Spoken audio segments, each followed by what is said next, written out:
Hey, this is Deepak Patel, and today is a special day. Today is my birthday, and I turned 39 years old.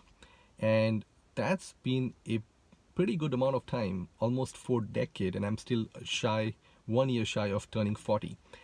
And the purpose of this video is to share with you some key, things that have happened in my life, and I'll kind of break it down by decades, like in the span of 10 years.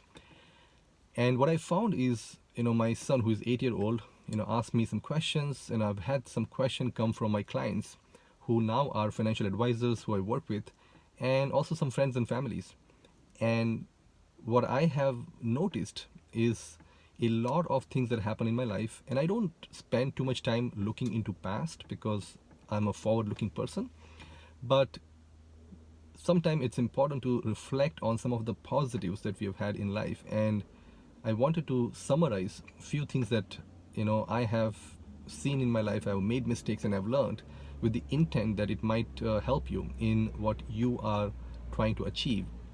Because in my program, where I help advisors improve their practice, get to the next level and get more client, what I see, and this is a common pattern and something I learned, in the journey that I'm going to share with you, that what we do at work and how we do really is influenced by our life, and we are not a different person who go to work.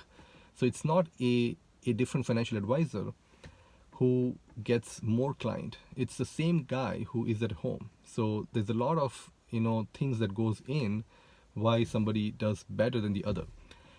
And same thing has happened to me as well. And obviously I didn't know all this thing early on in my life. So I thought I'll share some story on my birthday, and that might help you if you're watching this video. So let me start with my first 10 years of my life. So I was born and raised in India, and the first 10 years of my life, I can't remember much. It was just pretty normal growing up. But there's one thing that I know for sure was something that started early on. So back in then, so I'm talking like I was born in 1980, so we're now talking 80s. Things were different. There was no internet. There was, like, we didn't even have TV for many years. We didn't have a phone, like the landline, for many years. So I'm talking, I'm dating myself obviously, but one thing which was a big thing in India, it still is a big thing now, is movies. So film stars and movie actors were major influence. And the only thing that had, I think India had two main religion, which still continues to be. One was movies, and the second was cricket. And I never got into cricket, but movies, I was a big fan. So watching movies early on, I think they were good and bad. So the good thing was it created the only exposure that I had at that point in time to the world, because I grew up in smaller town with very limited access to infrastructure and all that. So I didn't really know what the world had to offer at that age. So the only thing that I had was movies. When you see things in movies, you would see other countries and all that. So the dream started to build at that point. So that was a good thing, and something I still carry today. So we still, like, it's me, my wife, and my family.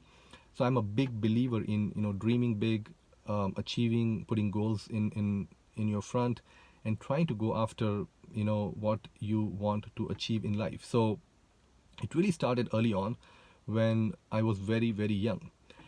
Now the bad part of that was something that it took me years to kind of unlearn, if you will. So with that type of situation early on came a false thing that was at least very much propagated, if you will, in movies, which was the rich and the poor thing. And almost every movie those days, now things have changed, but those days movies would portray rich people as bad people, right? People with money were bad and evil, and the others were not. And I'll walk you through my journey of learning real life stuff, doing a lot of things now, in business and in investments and everything that I've made, that is completely opposite, right? And that is something that took me years to kind of figure out. So learning that rich people are evil is a bad thing. You want to tell your kids and you want to change your mind, that people are evil. It's not rich or poor. And generally, you know, the poverty leads to a lot of bad behavior, right? Just out of necessity. And most rich people generally are pretty good because they have less to worry about. Now, that's like a general statement. Obviously, you know, there will be exceptions. But that was one thing that I had wrong. I learned wrong early on that rich people were bad, poor were good. So that was one thing that I had to correct. So that's pretty much about the first 10 years. Now let's talk teens between 10 to 20 years of age. And the thing that I can recollect at that point is that, you know, I started to build good work ethic, which means, you know, I was a good studious student in school. I would study. I wasn't the smartest. I wasn't like the top student. I was an average student when it came to grades. I did top my school at the end, but I had the work ethics. I would do the work, right? I will prepare for things. And preparation was something which was a good habit. And I learned this through, you know, my parents probably they instilled some of it, and I saw other people. Somehow it came to me, and it still sit with me today, which is preparation. And if you study, you know, some of the greats in the world, and I've spent a lot of time, and if you look at, for example, you know, my favorite, you know, player, basketball player, Kobe Bryant, I think he said, I believe, in somewhere in his interview or video that, you know, championship games are not won on the court, they are won on practice. So he said that it's the one who practices most wins the game, because the game is just an execution of something you practiced a million times. So he had taken the same three pointers, the game winning three pointers that he has shot many times, multiple times in practice.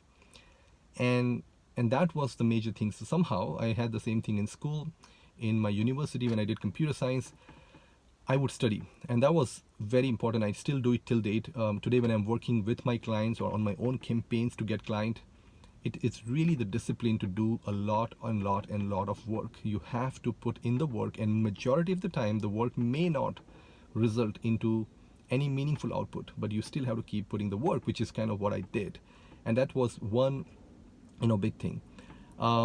The second thing that came to me at that point, again through the influence of movies and few other things, was I was very clear at that point that I was going to not live in India, that I was going to move to other country. And that plan was solidified at that age when I was in school, in college somewhere. You know, I ended up deciding that I would, and I was very clear. The reason I mentioned it today is because, you know, I was extremely clear that I was going to take that path. And I had friends who kind of were not sure, and other people who were not sure, but somehow, you know, I was very committed and convinced that that was my plan, which was very good, because being clear in life and is extremely important, because a lack of decision takes a big toll on your mind. And it allowed me to start working quickly, early stage, to do, you know, the process to move to a different country, because that does take some time. So I think those are like a couple of major things. There was one incident that I would tell you, I think that became a behavior, and this was an incident in my university. So I was finishing my computer science degree, and we were going to go and do an internship, if you will, into like some companies. So I had a friend whose dad was, you know, in a senior position and he had an ability to get a good placement into a company to do internship. Now, I wasn't like a top student, as I mentioned, so I wasn't on the top, whatever, 15, 20 people, if you will. And because this was a good project opportunity, you know, they were going to choose, the school, you know, professors were going to choose people based on their merits and all that. And I wasn't in the radar. But for some reason, it was very important, because this was an opportunity to move to Bangalore, which was like the IT hub. It still is, I think, is the biggest you know, technology hub in the world, bigger than Silicon Valley. And for me, it was like a big thing, right? So I didn't want it to let this opportunity go. And I still remember, and again, this just happened because nobody trained me on this thing, and for some reason I was just so hungry, And I wanted this so much that I approached the professor. I went to the professor and I told him, listen, I'm very interested in doing this. And what I did was actually I did one better. I went and met my friend, like the person whose dad had the connections, if you will. So he was going for sure because obviously he was bringing the company and the project, and he would take anybody who the professor would assign. That was kind of the rule. So I made sure I met him. He was obviously a friend in the class, so I spoke with him to make sure that he was okay with me tagging along with him, right? That there was no problem on his end.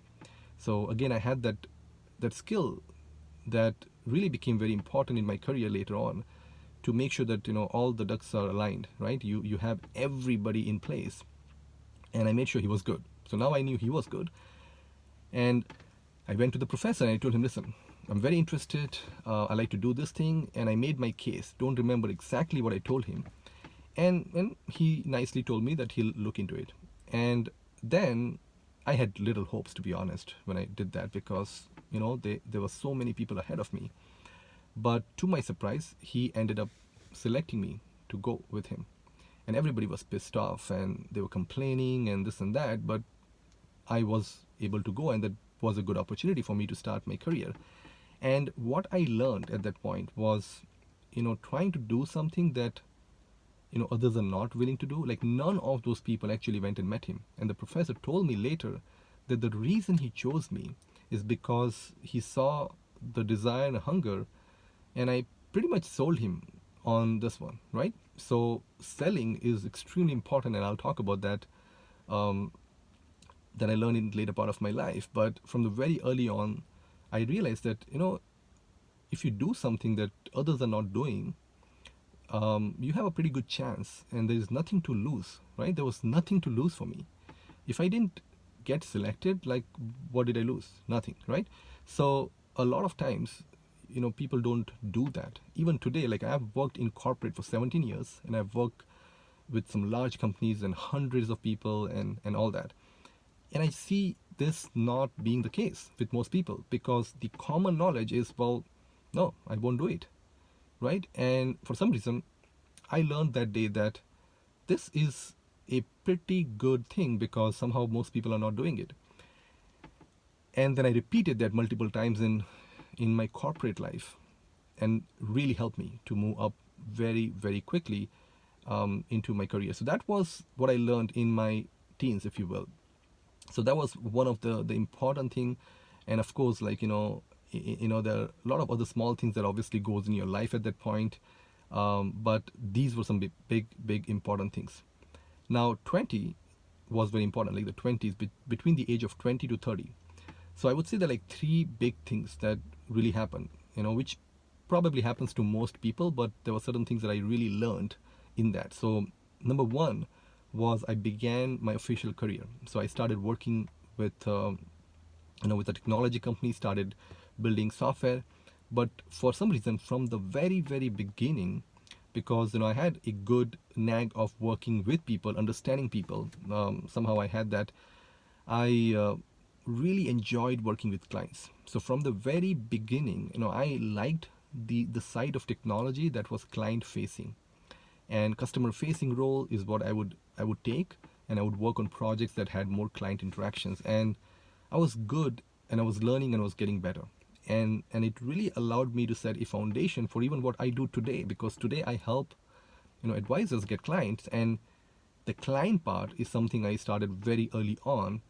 And these were large corporate clients in India at that time, and then I moved to United States for a few years. Then I came to Canada, and constantly kept on working with clients, and I had a good time. And most of my clients really had good relationship with me. They really liked what I delivered to them, and I learned a lot from my clients. So it was a great time. So working and building a career, I learned a lot about corporate cultures, working with the team dynamics, the corporate politics, all of that, right? Again, I had the discipline. I had this thing about doing what others are not willing to do. I did that in interviews, which I was able to crush other people and get good jobs. I was able to do that within the company to get promoted.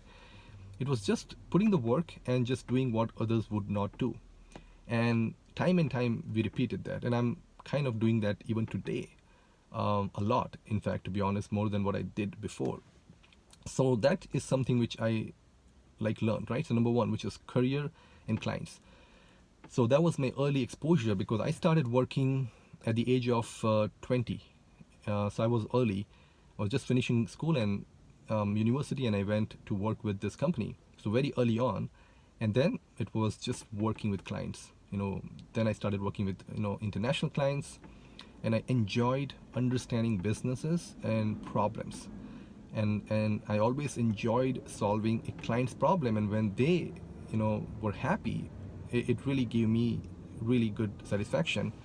And again, a secret I learned, that if you work for large companies, that I've worked with big companies, if you are in customer facing role versus a product role inside, you are far more important, because dealing with customer is a big thing, because clients have problems, they can be demanding, they can be nagging, there's a lot of challenges that comes with clients. But if you learn how to do that, your company would really take care of you, which is what happened to me. They took care of me, and I was doing well. So that was number one. Number two, I moved countries. So I I made a decision to move out of India, and I selected Canada as a location I wanted to settle, simply because my sister got she came to Canada, and I just said, you know what, family's there, let's move there, and didn't really plan a lot in terms of looking at different countries and all that. Simple decision, pretty good country, and you know what, I've been here for now 11 years and really like it. It's a nice place. I think one of the best place to live one of the best countries to live. But I had to go through US, and in this whole immigration, I had a big thing. It took me 5 years to come to Canada, and there was some problems with some things going on in some other countries, because the processing was happening from Middle East, and Middle East, there's always something going on, and then there's some bunch of other logistic things. Long story short, what takes people a year and a half, it took me 5 to 6 years. And worse, I actually was sent back from Canada to the States. Like, I was not allowed to enter. It is a pretty bad story. Like, it was me and my wife, we came, we got all the paperwork done, and we landed in Montreal. My parents were waiting for us, because I was finally officially immigrating, right? I had all my papers. I went to the immigration office, and they found some discrepancy, because I had recently got married. I'd sent them emails. Somehow something didn't register, they didn't get it, or something like that. Because of which, the rules that Canada has even today, I believe, is you and your wife need to come together and all that. So my wife was allowed to enter because she was on a visitor visa, and I was not allowed to enter, and I was sent back to. I was asked to go back. So that was a pretty bad experience, because here I was, very qualified, worked very hard, and didn't get to enter the country. I got really pissed off, but I kind of worked through my temper and applied back, and then everything worked out well. We came, and then we've been here for last 11, 12 years now. So that was the thing. The third thing was, I got married. So getting in a relationship, getting married was, a pretty big part of life, and I know a lot of people go through that, and it's the same thing. Like, what I learned is that women are really from Venus and men are really from Mars. That's not a joke, it's a fact. The difference that is there is significant in the beginning, and this is something I see people do a lot, and I did this, me and my wife did this as well, that we would always have so many little things going on in our lives that we'll miss the big picture. And which means, like, you're fighting on little issues, and you have all these little problems that you're creating, and that takes a lot of toll on your life and your dreams. And it took us some time to kind of get through it, and it was not anything about us, it's just human thing, right? And the thing that I learned with that is, you just need to find bigger, better problems. You know, so if you and your spouse are having problems, it's because you just don't have other big problems. It's very simple. So what I mean by that is if you have bigger problems at work, and I mean bigger, better problems, right? And I'll talk about that in my 30s, which has been a roller coaster, decade. But you find bigger, better problems, then the small disappears. If you try, and most people fight or have problems because they don't have any big problems. They're not trying to do something big, and that's why you see a lot of challenges people have. And me and my wife really don't have time to talk about or fight about anything, because we're always having a bigger external fight that we're fighting. So we've been interlocked for like so many years now. We've been married for 13 years. But early on in my 20s, it was a learning to go through. And it really has changed me as a person, and that has helped me in a positive way to improve everything I do at work, everything I did at that point, and so on and so forth. So that was the 30s, 20s. Let's talk about the last 9 years. So from 30 to 39. And that really has been a transformational journey. And there are five things that really has gone that are very important. Number one, I became a dad. So I have two boys. My son was born when I was 31-year-old.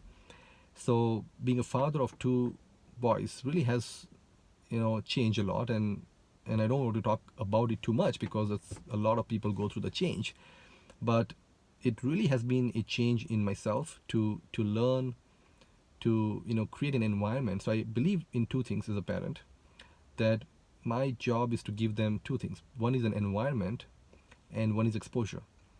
And environment means like what they are surrounded with, who they hang out with, what they read. All that influences your brain, because I've spent a lot of time, and I'm spending more time now to learn human mind psychology, and really understand why we do what we do, and all of that. So environment is big part of giving my kids, and that's my job to do that. And second is exposure, which is giving them exposure to different activities, different things, to see which one they like, where they can excel and do well. So that's number one. Number two was sales.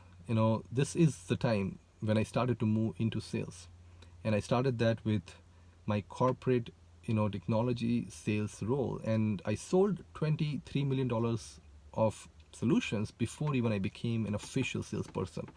And that made the salesperson at the time very rich. I think he made like $500,000 or something like that, because of what I was selling with a friend of mine who was a colleague as well. But that opened up my eyes to the potential of income that I could make if I learned how to sell. And then I worked very hard to move into sales role. It took me some years because I was so good at doing the delivery work, which is managing clients and doing projects, that the company would not let me become sales, because it was easier to find good salespeople, but very hard. And that is still true till date. But because I was very committed, and I knew how to get what I wanted right from my university days, I was able to finally get a pretty good role in sales. And that allowed me to keep learning, keep getting better, and make a pretty good amount of income, because I almost doubled and tripled and quadrupled and even made 5-6 times what I was making before in the span of 4 to 5 years in sales. So selling became the cornerstone of everything. And the big thing that came with sales was personal development, because if you are in sales, you're kind of surrounded by this type A people, and I didn't have any idea what that meant or who they were. But just to compete and get better, and because I had the work ethics, I kept on doing all that. And selling became really a core skill that I built, that I still consider to be one of the most important thing you can have if you have big goals and big dreams. And today, what I do with my clients, selling is really the heart and soul of that. And I'm still a student of sales. I keep learning sales strategies, sales techniques all the time. So that was a big one. Then came business and entrepreneurship, and I always had the desire. And what I learned in this journey, even when I was making several six figures working in corporate. I was doing very well, and I had a great future. I could have stayed in company and done very, very well. But what I learned was the goals that I had, like the big goals that I still have, that I want to achieve, because I'm just starting out at 39. I'm almost like 9. Uh, it was very clear to achieve goals. I could not do that being in corporate. Like there was simply wasn't a path to get there. I mean, sure, there was a small possibility of becoming like an executive and CEO and all that after 20 years, maybe. But I wasn't, I was very clear that, going down the path of your own business probably was a better fit, and didn't really have an idea and clue of how, because nobody in my family had done that, no exposure whatsoever. So after my son was born, my wife wanted to, do something on her own as opposed to travel, downtown that she was doing. So we started a small company, and we were helping real estate agent, sell home faster by doing what is called home staging. That became a good first project for us. And a company we started was called Staging Mantras. And, we had good time. Me and my wife worked together first time. And I learned, so we learned to sell, like cold calling, door knocking, and all that. Really starting to sell. And I was starting to get now exposed to business, management, and more importantly, marketing. Marketing is when, I started doing that with small, because in big companies there was no need to do marketing. The corporate marketing team would, take care of things. So that was pretty good. But small business, we had to market. So started learning social media stuff and started playing with things. Didn't really understand much, but constantly learning about different ways to promote and market our business. And we took that business from nothing to, I think, about $340,000 or $50,000 per year revenue. That we did in about 4 years time frame. Like it took us that long to get there, but then we hired people, we had warehouse. So we are kind of learning a very fundamental business principles, which was extremely important lesson in our journey. And so that was the next one. And then came investment. That was another big one. So what I did was, when I was working in we always had some interest in real estate, me and my wife. But then through my sales training and all that, I got exposed to cash flow real estate, which is multifamily apartments. And I was so convinced with the business model that we went after it, even though we had no experience, never done that before. Nobody in my family or any friends that I knew had done that. But I found people who had done that. I learned, I studied, I really liked it, and then we went really crazy. So we went and bought 8 apartment buildings, 72 units, a portfolio that is worth about $5.8 million today, in about 18 months. So in 18 months, we went from owning no units to owning 72 units. And it is a lot of work, I can tell you, because I did that. That was a lot of work, a big decisions on buying, going through a lot of problems. And one problem we ran into was we lost $60,000 because we worked with a bad company who stole our money. And then we sued them, litigated them, won the case in the court, but we still didn't get the money because the guy declared bankruptcy or something like that. And we're still trying to see what to do with that. But that was like a big, mistake I made in the journey. So it's not an easy process to do what we did. But I think it's one of the decisions that is going to make us the most money that I've ever made in my life through this particular investment. It's been a good learning experience to understand people, understand processes, understand cash flow. So we learned a lot, and we still operate the business, me and my wife. So we shut down our staging business to focus on investment, portfolio business, and my wife does that now for me. But a lot of learning about a number of things, and we're still learning. So that has been instrumental in terms of changing, how I think about money, how I look at tracking money, how I look at investment, how do I look at returns and all that. So again, if you want to do big things in life, you will have to go through all this stuff. And I'm very happy that I have had this opportunity to learn through investment, and that's been the biggest project. And the last thing that I learned was marketing. So as I mentioned, marketing really became the cornerstone, and because there came a point where the small business me and my wife had really had a plateau. Like we could not grow that unless we invested a lot of money in the back end. And at that point, I started to learn about marketing, and then I came across internet marketing. And you know, I saw a huge potential in what it can do because I came from technology industry. Now I had sales experience, and marketing was a missing piece because with selling, I was able to get to six figures and all that. But for me to get to 7 and 8 and more, I needed something more than what I had. And marketing and online marketing specifically was was the one that had the most potential. So I spent a lot of time since then to learn about that. And what I do now is help advisor, and bulk of that is through the use of social media, online marketing, technology, data, and all those processes that goes in that. So all my years of experience working in corporate, working with technology, everything is coming together with sales and marketing and business, cash flow, all of that. And that's been the journey. And really, I think all these things have played a good role in really helping me, where we are today. And now, what do we see as future? Because we always thinking about the next thing, and as we speak, the laser focus that we are putting, and we're making some big change in everything that I'm doing right now.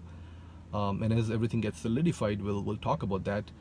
But the program that we have for advisors and our focus to help financial advisor get client is showing a lot of potential. So I've had successes with getting clients, and I've had successes by getting some results for my client. And this is something that is a big problem in the market.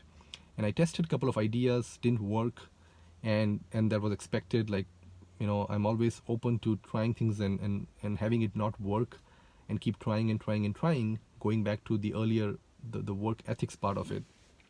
And sure, things didn't work. It took me like probably year and a half to figure things out, and things are now starting to move, and we believe that there's a lot of potential, and we are going to put some big bets on this. But this is what we want to do. So now our goal is to get 100 clients who we can help get like $1 million asset each month. That's kind of the metrics for financial advisors, which is what they look to do. And this, if we can achieve that for them, then we can help them change their lives, and we can help them go to the next level. And by putting that extreme focus on our clients, I believe that I'll be able to create a company that is thriving and growing. And initially when I started entrepreneurship, I didn't realize this. I thought marketing and sales and all that was more important, and it is, don't get me wrong, but the most important thing is to have your client get results, and most important is to go into a business where you have people having some problem that you can solve. And it took me some time to figure that out, but I believe now I have a market that has a problem, and they want a solution that we have, and we can create a business that can scale to help provide the value. And the program that I put together, that I call Advisor Algorithm, and that is a great program. It's a great ecosystem for advisors to learn how to create a practice that is growing with the use of marketing, sales, social media, technology, data, personal development, mindset, and all that put together, because it's a transformation journey that an advisor need to go through. So going forward, this is a business we want to really focus, and this is the one thing we'd like to focus and grow and help more and more advisors, because that is really what I'm focusing on. So I'm putting all my day, all my energy into that one thing, and that's what we look forward to do for coming years and years, and hopefully the next decade, and build something that can really impact advisors all over the world, help them to really get to the next level, and that will allow us to take our company and our business and our goals to the next level. And I think that is important to me because I also want my two boys. I got two boys, 8 and 2 years old. I want them to participate in this, you know, in this business, because again, I want them to get the exposure, and also an environment of business and sales and marketing, because I think if you want to do anything big in life, you most likely have to touch those things. It's very difficult to achieve big goals. Now, if you want to make, like, 100, 2, 3, 400 grand, sure, you can do that working in any companies, and I've done that for many years. But if you want to go big, and I'm not saying just from money standpoint, but also an impact standpoint, if you want to really impact a lot of people, if you want to make a lot of money, you got to do this, and you have to learn sales, you have to learn marketing, you got to have the personal discipline, you got to have some systems, you have to use technology, you have to have processes, you really have to be laser focused, you have to know right people, you have to be in an environment of right people, and all that put together is how you go to the next level. And we are always trying to go to the next level, and I believe that I'm just getting younger. I have more energy than I had before, and definitely I know a lot more than I did before.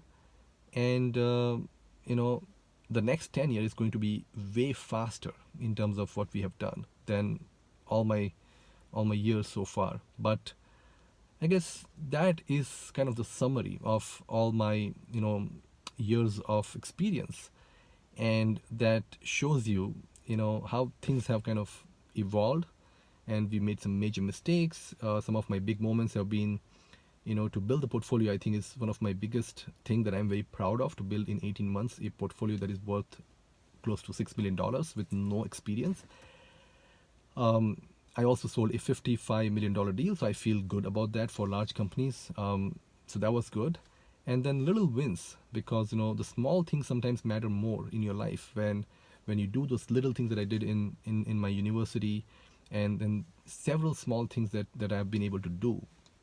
And I think that is really the summary, and I hope you found some insight from this, and I hope you can make changes and do better in your life as well. And hope this was helpful. And again, thanks a lot for watching this video. If you have any questions, just message me, and I look forward to speaking with you. But again, thanks a lot for tuning in, and take it easy. Thank you.